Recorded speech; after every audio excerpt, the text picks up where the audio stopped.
ఒకప్పుడు కాశ్మీర్ లాంటి సంఘటనలు జరగగానే మొట్టమొదట స్పందించేటటువంటి రాజకీయ పార్టీ ఆంధ్రప్రదేశ్‌లో కూడా భారతీయ జనతా పార్టీ, దేశవ్యాప్తంగా భారతీయ జనతా పార్టీ. ఇప్పుడు నిన్న దేశవ్యాప్తంగా భారతీయ జనతా పార్టీ వాళ్ళు స్పందించారు. ఈవెన్ ఆంధ్రప్రదేశ్‌లో కూడా స్పందించారు.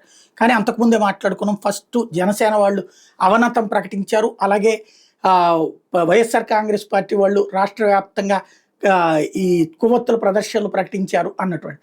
అదే సందర్భంలో చంద్రబాబు నాయుడు వైజాగ్ వెళ్ళి పరామర్శించడం, ఇటు పక్కన కావలి దగ్గరికి ఆ చనిపోయినటువంటి కుటుంబాన్ని పరామర్శించడానికి ఆనంద్‌ని పంపించడం, ఇట్లాంటి తెలుగుదేశం చేసింది. అదే సందర్భంలో షర్మిల కూడా విశాఖపట్నానికి వెళ్ళింది. అదే సందర్భంలో పవన్ కళ్యాణ్ స్వయంగా అటు 2 చోట్లకి వెళ్ళటం, కుటుంబాన్ని పరామర్శించే పని. భారతీయ జనతా పార్టీది ఏమైపోయింది? ఒరిజినల్ భారతీయ జనతా పార్టీ జాతీయభావం ఇక్కడ చచ్చిపోయిందా? ఉన్నారు వీళ్ళు కూడా అక్కడ. కానీ అసలు ఫస్ట్ పరిగెత్తాల్సింది ఎవరు? పురంధేశ్వర్ కదా.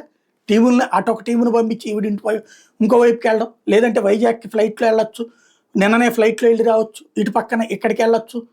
అక్కడ విష్ణుకుమార్ రాజు చంద్రబాబు వెనకాల వెళ్ళారు, అంతవరకు బాగానే ఉంది. అదే పవన్ కళ్యాణ్ 2 చోట్లకి వెళ్ళొచ్చారు. ఏమవుతుంది భారతీయ జనతా పార్టీకి? ఆయనేమో భారతీయ ఆత్మకి నష్టం కలిగించారు, తాట తీస్తానని ఉగ్రవాదుల గురించి మాట్లాడితే, ఇక్కడ భారతీయ జనతా పార్టీ ఆత్మకి ఏమన్నా తేడా వస్తుంది ఆంధ్రప్రదేశ్లో? ఆలోచించుకోవాల్సి ఉంది.